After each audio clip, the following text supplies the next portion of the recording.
I'm here today to talk about how NVIDIA GPU technology enable virtual production in Reality 5 and where it melds the real world with the virtual world and brings great experiences that elevate the audience experience.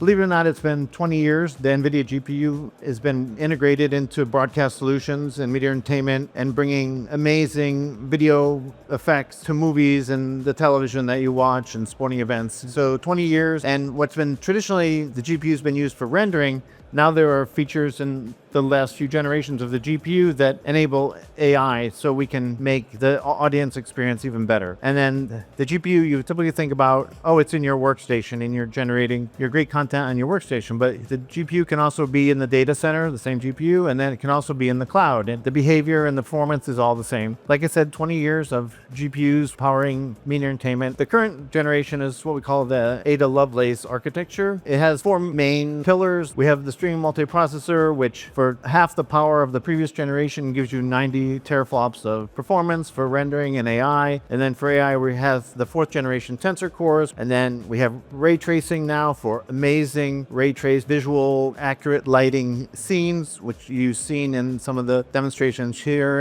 at zero density. And then we have video transcoding capabilities as well. So let's start talking about the video transcoding. So the Ada Lovelace architecture has 3 video encode engines and 3 decode engines, and that's 3x the performance of previous generation. So if you're bringing video into your virtual production, you can ingest 3x the streams, like maybe their contribution streams that are encoded.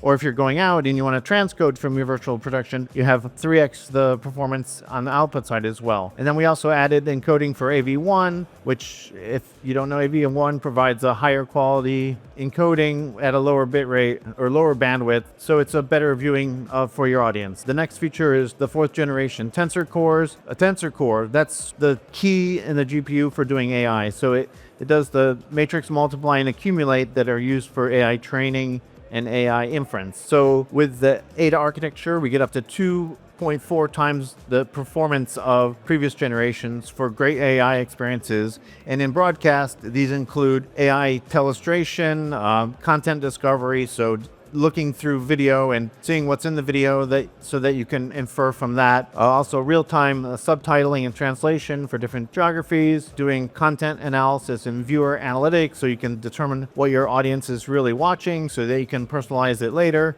And also advanced video and audio effects like subsampling, supersampling, frame rate conversion, and advanced video audio effects like noise removal and things like that are super useful when you're bringing content into your virtual set. So in the GPU, ray tracing, the RT cores are used for ray tracing, and this is the 3rd generation. So ray tracing in the GPU is not new, but what's new in the current Ada generation GPUs is we can now do real-time ray tracing at 60 frames per second so that you can use it in your virtual production. Before, we couldn't get to 60 frames per second with high quality, so it wasn't really useful in virtual production, but with Ada, we can get there. Ray tracing gives you stunning graphics and really accurate lighting calculations to really make your scenes pop. And part of the real-time ray tracing are the micro mesh engines and the opacity engines. Ray tracing translucent and transparent objects that have an alpha blending component. So you have RGB A, and A is the alpha blending component. Well, these are hard to ray trace. So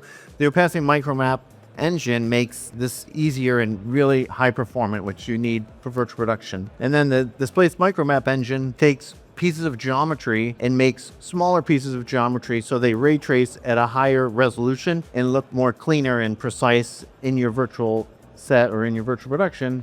And they do this without consuming additional memory and additional geometry. So the way you render in the GPUs, you have geometry shaders for rendering the geometry, and then you have fragment shaders for rendering the shading, and then you have compute shaders that do other compute in the scene. And when you're doing ray tracing, the rays shoot into the scene and they intersect with the triangles. The shaders can get really chaotic, like which shaders are executing when. And with shader execution reordering, we reorder the shader instructions so that the multiprocessor cores on the GPU can execute them much quicker and much more efficiently, which in the end means that in a frame time in your virtual production, you can render more high quality scenes that really take the audience to a different place. Transitioning now from more the rendering into the AI side of things. So we have this industry-wide transformation to make the media stream that you're sending to your consumer much more personable, because you need to be able to engage them and retain them and make them not change the channel, right? It starts with like making, like I said, the stream more personalized, but also being able to have intelligent agents that look at what your consumer is watching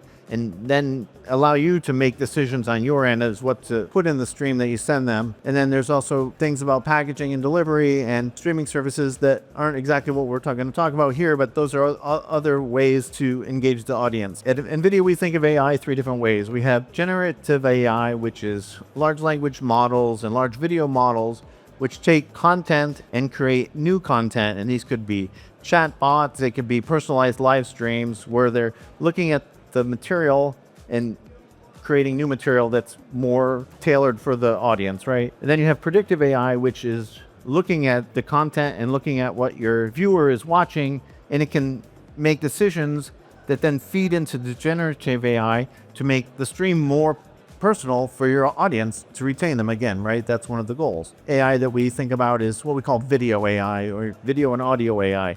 This is the AI that we've been doing for a few years now, where we can take video streams and audio streams and upsample them, super sample of them, do timing, transcoding, or frame rate changing, and also audio cleanup. The way that you get AI in your application, or if you're a user, is in your application you'd use one of our many SDKs. We have software development kits to do the video super res or slow motion and all those types of effects, and also audio effects like this removal of noise and things like that. And then we also have what we call NIMs, which are neural infrastructure microservices. And these are microservices that we build and then deliver to you as a customer. They start with a base model that we then train, and then we build it into a Docker container that can be deployable in a Kubernetes environment. So then you can run it on-prem or in the cloud, and your application can call into it and get the AI results you want, without having to do all the heavy lifting of having to get the model, train the model. And to train the model, you need to find the data to train the model on. Then you need to build it into your infrastructure, right? So we've taken that and made it easier for you by doing all that work. And then we put it on we have a site on NVIDIA.com where you can download these NIMs and then use them in your application. So we have several for media,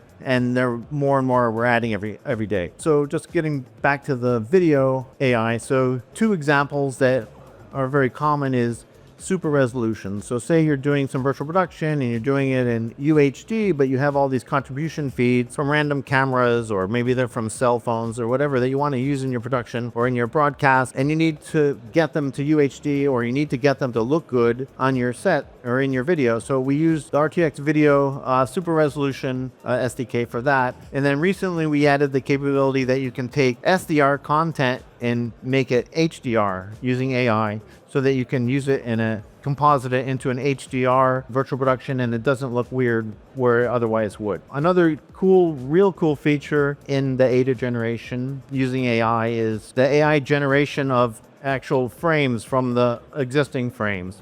So prior to DLSS 3, so DLSS 2, we could take a low resolution image and generate a high resolution image by looking at the previous high resolution image and doing some AI to generate the next one. Now what we can do with DLSS 3 is we can take 2 frames, and not only can we take HD frames, for example, and make them UHD, but we can also add frames in the middle between the frames to change the frame rate. And in broadcast, you would usually use that to do super slow motion for a sporting event or some other high motion scene that you're trying to capture. I mean, this technology was originally developed for gaming, because in gaming you want to do high frame rate rather than super slow motion. So DLSS 3 is great. Like I said, it generates intermediate frames from existing frames, can also take them from a lower resolution to higher resolution. It's super useful in virtual production to bring in contribution feed. The enabler for DLSS 3 is the optical flow engine that's in the GPU. So the optical flow engine is generating all of the flow vectors.